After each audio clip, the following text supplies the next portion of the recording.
Amadou Kassé, vous êtes le président du conseil départemental de Tambacounda. Vous venez de procéder au vote du budget.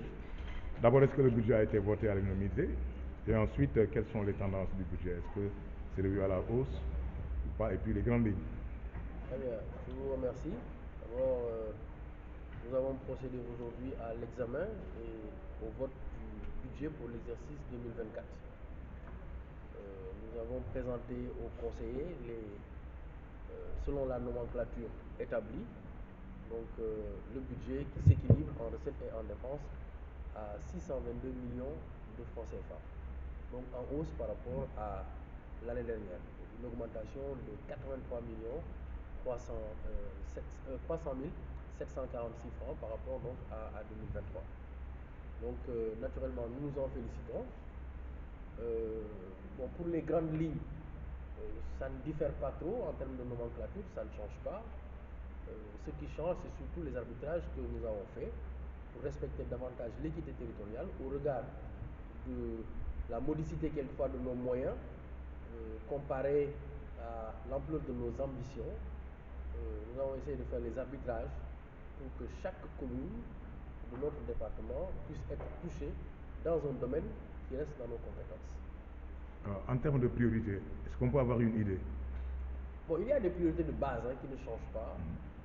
Nous sommes toujours dans la santé et l'éducation, parce que ce sont tout de même des incompressibles ou des inconditionnels, en tout cas de nos actions au quotidien. Donc, nous avons en charge, ou en tout cas dans notre rayon d'action, l'hôpital régional, qui couvre toute la région. Donc, ça restera toujours une de nos priorités, la question de la santé des populations. Ensuite, l'année dernière, nous avons fait énormément d'actions dans l'éducation, par des constructions de salles de classe, des dotations en tablement, des appuis aux lycées et collèges dans divers domaines. Nous ne nous arrêterons pas en si bon chemin. Nous activerons toutes les poches qui nous viennent de la coopération décentralisée, comme l'action que nous avions posée avec Conteneurs sans frontières l'année dernière. Ça va se refaire cette année au mois de novembre. Donc nous nous préparons à cela parce que c'est une dotation conséquente pour le lycée Mame Cheikh Mbaye. Donc il y aura des actions, comme l'ont sollicité les conseillers, des actions dans le sens de l'environnement. Mais au regard de la modicité de nos moyens, comme je l'ai dit, nous allons d'abord axer nos premières actions sur la sensibilisation des populations par rapport au feu de brousse, pour que ce qui s'est passé la dernière fois au niveau de la commune de Sékou-Farine ne puisse pas se répéter. Alors, vous avez parlé de modicité de moyens. L'occasion pour nous de parler peut-être d'une possibilité de coopération décentralisée. Est-ce que vous êtes en train d'explorer cette piste? Bien sûr, nous l'explorons depuis plusieurs années, mais nous faisons face effectivement aussi à des changements dans cette réglementation ou cette législation. Au niveau international maintenant, il n'est plus très commode, en tout cas il n'est plus commun de voir des coopérations directes entre collectivités. C'est le milieu associatif souvent qui est sollicité pour effectivement travailler au niveau international. Donc nous allons réunir peut-être cette année, dans le cadre après avoir réétudié notre PDD, nous allons certainement réunir les associations qui sont dans les actions concrètes, dans les domaines de l'éducation, de l'environnement, de la santé et tout, pour voir effectivement quels sont les projets que nous allons défendre nous-mêmes en tant qu'institution, donc par le canal de la coopération décentralisée. Est-ce que vous êtes partant par rapport à ceux qui prônent la décentralisation d'une partie du budget consolidé d'investissement? Oui, moi je suis d'accord parce que c'est ce qui va consacrer réellement la décentralisation. Et il faut que l'État lâche du lest, pas seulement sur le transfert des compétences, mais aussi le transfert des services et des moyens. Donc c'est ça effectivement, c'est de ça qu'il s'agit.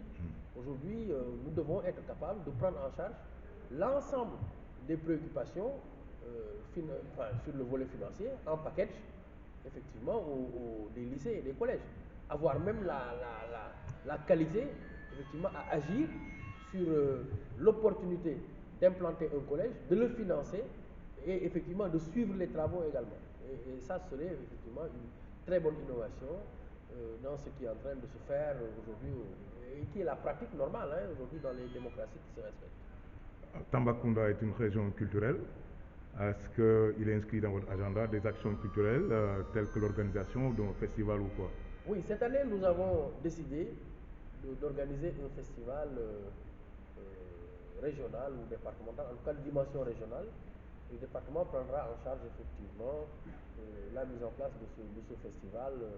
Donc on va donner un contenu dès le premier trimestre en rapport avec la commission culture, mais aussi la commission jeunesse, pour voir comment mobiliser toutes ces énergies, ou en tout cas toutes ces synergies culturelles dans toute leur diversité, pour que le département de Tamba reste encore cette vitrine qu'elle a toujours été de la culture, du sport et également des loisirs.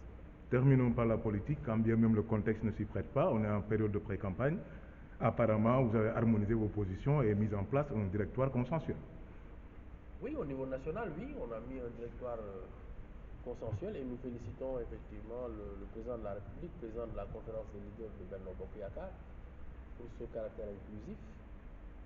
Ensuite, nous aussi, au niveau local, hier, nous avons pu mettre en place notre comité électoral départemental et j'ai à l'unanimité été porté à la tête de ce comité électoral départemental. Donc je remercie tous les responsables qui m'ont fait confiance et je pense que nous allons, dans l'unité et la cohésion, naturellement faire nos plans d'action et mener une campagne pour faire gagner le plus largement possible notre candidat Amadou Ba. Bon, ceci étant dit, entre cet après-midi et demain, les communes procéderont également au montage de leurs comités électoraux. Déjà cet après-midi, nous allons assister au montage du comité électoral de la commune avec le maire Pape Balla Dièye, donc et également l'ensemble des responsables de la commune, et suivront également ou en même temps, concomitamment en tout cas, les autres comités électoraux dans les 7 autres communes du département. Les alliés sont pris en compte? Tout le monde a été pris en compte. Personne n'a été laissé en rade. Donc c'est un comité électoral consensuel qui, je pense, intègre tout le monde. Et nous avons, conformément à la lettre de mission qui nous a été donnée, pris en compte effectivement toutes les sensibilités pour qu'il y ait un large consensus. Donc, ça, je l'ai convoqué hier en ma qualité de plénipotentiaire départemental du candidat Amadou Ba dans le département de Tambacounda. Je vous remercie. On va...